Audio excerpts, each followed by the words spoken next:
কারণ এখন আস্তে আস্তে আমাদের শো বাড়ছে, যেমন ফ্রাইডে থেকে আমাদের শো বাড়বে, কিছু হল বাড়বে। আসলে এতটা এক্সপেক্ট কখনোই করিনি, এটা গতানুগতিক কথা যে এক্সপেক্ট করিনি তার থেকে বেশি পেয়েছি। বাট আসলেই যেহেতু 11th আওয়ারে এসে ডিক্লারেশন এলো যে সিনেমা হিসেবে রিলিজ পাবে আগন্তুক, তো সেই জায়গা থেকে প্রমোশনের ব্যাপার কিংবা একটা যে প্রমোশন থাকে বিভিন্ন চ্যানেলে কিংবা বিভিন্ন একটা ইন্টারভিউ দেওয়া, ওই ব্যাপারগুলো আসলে এই সিনেমার ক্ষেত্রে হয়নি। তো এক্সপেকটেশনের জায়গাটা অনেক বেশি লো ছিল, বাট সেই অনুযায়ী অনেক ভালো সাড়া পাচ্ছি।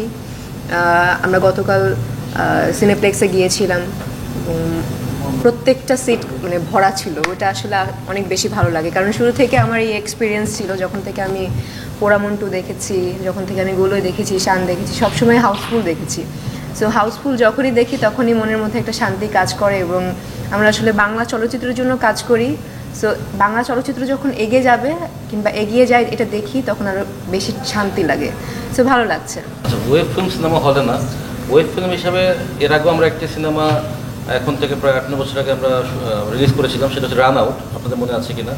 ওটা তখন হচ্ছে যে ওয়েব ফিল্ম আকারে তখন শুটিং হচ্ছিল, শুটিংয়ের মাঝপথে হচ্ছে ব্যাপারটা যখন সিনেমেটিক ফিল্ডটা ফুল টিম ফিল করেছিল, তখন সেটাকে আমরা সিনেমা আকারে এনেছিলাম। তো এই সিনেমাটার ক্ষেত্রেও সেম। এই সিনেমাটা যখন আমরা শুটে ছিল তখন আসলে 3 থেকে 4 দিন বা 5 দিন, পঞ্চম দিনে মনে হয়, যখন চতুর্থ বা পঞ্চম দিনে ডিরেক্টর ফিল করেছেন না এটা আসলে যে ক্যানভাসে আমরা শ্যুট করছি, কারণ আপনারা জানেন যে পূজা তো সিনেমারই মেয়ে এবং সে তো এখন বর্তমানে টপ হিরোইন, এবং শ্যামল মাওলা ভাই উনিও ওটিটিতে টপ এবং সিনেমাও কাজ করতেছে, সিনেমা জুনিয়র। আর এই জুটিটা আসলে সিনেমায় আমার আই থিঙ্ক যে মানামেও ভালো, আর গল্পের জায়গা থেকে খুবই যেটা বললাম যে কনফিডেন্স ছিল। যদি ওয়েব ফিল্মই হতো তাহলে কিন্তু লেন্থ হতো 1.5 ঘন্টা। আপনারা জানেন যে আমরা সেন্সর সার্টিফিকেটে আমাদের লেন্থ হচ্ছে 2 ঘন্টা 5 মিনিট 6 সেকেন্ড। তার মানে আমরা তখনই ব্যাপারটাকে সিনেমেটিক, এবং আমাদের কিন্তু লেন্থ আরও বড় ছিল, প্রায় 2.5 ঘন্টা ছিল। আমরা জিনিসটাকে, যেহেতু সাইকোথ্রিক মুভি এগুলো জানেন আপনারা, একটু কোথাও কিন্তু বোর হলে দর্শক বিরক্ত হয়, আমরা খুব টাইট ফ্রেম করেছি। তো সো আমাদের কিন্তু এটা পুরো দুস্তর আমরা ফিল্ম আকারে রেডি করে সেন্সর করে, এবং 4টি গান আছে সিনেমাতে, এবং আরও যারা কো আর্টিস্ট ছিলেন সবাই কিন্তু সিনেমা বা এই জগতেরই মানুষ ছিলেন। তো সো আর আপনারা জানেন যে আমরা তো পুরো দুস্তর সিনেমাটিক, মানে আমরা আমাদের অভিজ্ঞতা চিত্রের বয়স হচ্ছে 32-33 বছর, টাইগার মিটের বয়স হচ্ছে 12-13 বছর। তো সো আমরা তো ফিল্মের আজকে হঠাৎ করে আসিনি, আমরা আমাদের ওই অভিজ্ঞতাটা কাজে লাগিয়ে আসলে এখানে এই ব্যাপারটা ঘটিয়েছি, এবং আমরা কিন্তু সাকসেস দিন শেষে। কারণ আমরা কোনো সিঙ্গেল হলে, যেটা গতকালকে বললাম যে খুলনা, ময়মনসিংহ, অনেক জায়গায় কিন্তু আমাদের ছবিটা আমাদের পেয়েছিল যারা যে তুফানের অপোজিশনে, কিন্তু আমাদের প্ল্যান ছিল যে আমরা ছবিটা শুধু মাল্টিপ্লেক্সে প্রথমে আমরা হাইপ ক্রিয়েট করবো, যেহেতু আমরা বিফোর হাইপটা ক্রিয়েট করতে পারিনি। আমাদের কিন্তু প্রথমে আমরা ট্রেলারটা দিয়ে একটা হাইপ হয়েছে, তখনও কিন্তু অনেকে কনফিউশনে ছিল। তারপর আমাদের পোস্টারটা নিয়ে অনেকে শেয়ার করেছে, সবাই প্রশংসা করেছে।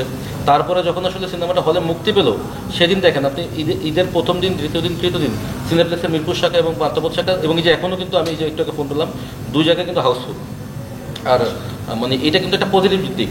এখন আপনি বলবেন যে তুফানের, অনেকে কালকে 2-1 বলার চেষ্টা করছিল যে তুফানের টিকিট না পেয়ে মনে হয় কিছু মানুষ ঢুকছে, সেটা কখন হয়? তাহলে তো আরও যে 3টা ছবি আছে ওগুলো কেন ফুল হচ্ছে না?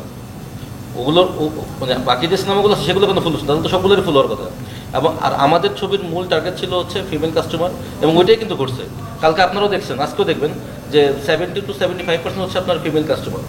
তো ওই জায়গা থেকে আমরা আলহামদুলিল্লাহ সাকসেস। আমাদের এখানে আসলে বরং আমরা এখন কেন প্রমোশনটাতে আরও বেশি সিরিয়াস হয়েছি, কারণ এখন আস্তে আস্তে আমাদের শো বাড়ছে, যেমন ফ্রাইডে থেকে আমাদের শো বাড়বে, কিছু হল বাড়বে। যেমন আমরা রাজশাহী যাচ্ছি, আমাদের খুলনা যাচ্ছি, ময়মনসিংহ যাচ্ছি। আমরা এখন আস্তে আস্তে করে বিভিন্ন জায়গায় আমরা এক্সপ্লোর করবো, বিভিন্ন জায়গায় আমরা যাবো। অনেকে বলছেন যে এবার ঈদে সিনেমা কম হওয়ার কারণে আপনারা সেই সুযোগটাকে কাজে লাগিয়েছেন, এটা কতটা সত্য? না, সিনেমা কম বেশি না। দেখুন, গত ঈদে তো আমি এখন 4টা ছবি রিলিজ করছিলাম। তো সিনেমা কম বেশি বলে কথা না, কন্টেন্টের উপরে আমাদের টিমের কনফিডেন্স আছে কিনা এটা হচ্ছে ইম্পর্টেন্ট। আমাদের কনফিডেন্স আছে বলেই কিন্তু দেখেন আমাদের যেই টার্গেট হলগুলো, ওই হলগুলো কিন্তু আমাদের সাথে ট্রেলার দেখে এবং প্রিভিউ করেই কিন্তু আমাদের কনফার্মেশন দিয়েছিল। আর এখানে যেটা আমি যেটা বলবো যে সেন্সর বোর্ডে যারা সদস্য ছিলেন তারাও কিন্তু সিনেমাটা দেখে আমাকে আমার খুশরু আঙ্কেল প্রথম ফোনটা করেন সিনেমাটা দেখে, এবং এরপর আমার ফোন দেখে পরিচালককে ফোন করে। উনি বললেন যে এই প্রথম একটা ডিফারেন্ট একটা মুভি দেখলাম, আমরা তো রেগুলারই মুভি দেখি, এই ঘরনার ছবি আমি আমার এই সেন্সর লাইফে দেখা হয়নি। তা আমি বললাম যে কীরকম আঙ্কেল? উনি বললেন যে সিনেমাটা আমাদের প্ল্যান ছিল যে হয়তো বা থাকে না অনেক সময় যে একটু দেখে বা একটু ফোন চালায় বা একটু, কিন্তু আঙ্কেল বললো যে সিনেমাটা দেখতে যারা শুরু করছেন পুরো সিনেমা শেষ করেই তারপরে কেউ ওয়াশরুমে গিয়েছেন, কেউ অথবা নাস্তা করেছেন, মানে ওই 2 ঘন্টার সময় অন্য কেউ কিছু করেনি। আমাকে আজিজুল হান মানে ভাইয়া ফোন করেছিলেন আমেরিকা থেকে তখন। স্যার টাইগার মিডিয়ার বিভাগের পরবর্তী কি চলছিল আমাদের আপনারা জানেন যে আমাদের জঙ্গলি সিনেমাটা আমাদের রেডি হচ্ছে, আমরা ওটার হয়তো খুব শীঘ্রই একটা টিজার ছাড়বো এবং ওই টিজারের মাধ্যমে আমরা আসলে অ্যানাউন্সমেন্টটা দেবো। এছাড়া তো পরপর আসলে আরও কিছু অ্যানাউন্সমেন্টও পাবেন ইনশাআল্লাহ। আচ্ছা, আপনারা একটা প্রফেশনাল সিনেমা আপনারা ইয়ে করছেন, সেক্ষেত্রে অনেকেরই প্রশ্ন যে একটা ওয়েব ফিল্ম যখন শুট হতে থাকে 3 দিন বা 5 দিন, সেখানে গিয়ে কেন আপনাদের মনে হলো যে এটিকে সিনেমাতে রূপান্তরিত করা উচিত, এর আগে কেন মনে হলো না?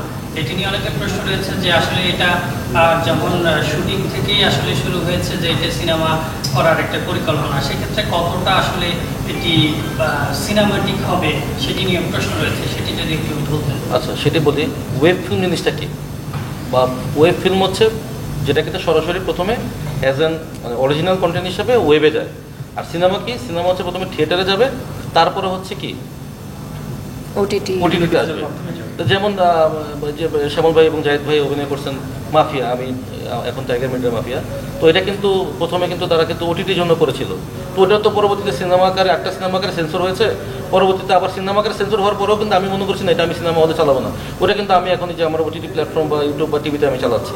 তো এটা আসলে আমরা যারা কন্টেন্টের বিজনেস করি, দিন শেষে তো আমাদের কাছে কি এটা একটা বিজনেস প্রোডাক্ট। তা আমরা যখন আসলে প্রোডাক্টটাকে দেখি যে না এটা তো আসলে এটা এই ওয়েতে বিজনেস করা যাবে বা এটাকে এই ওয়েতে বিজনেস করা যাবে। যেমন আপনারা দেখবেন যে কোনো সিনেমা আমরা 1 মাসের মাথায় ওটিটিতে ছাড়ি, কোনো ছবি 3 মাসে ছাড়ি, আবার কোনো ছবি দেখা যায় 6 মাস পর্যন্ত আমরা ওয়েট করি। তো এইটা আসলে আমাদের একটা পলিসি যে কখন কোথায় আমাদের প্রোডাক্টটাকে হ্যাঁ মানে এক একটা ছবির ক্ষেত্রে আমাদের পলিসিটা এক এক রকম থাকে। কারণ দিন শেষে বললাম যে আমাদের ক্ষেত্রে হচ্ছে বিজনেস।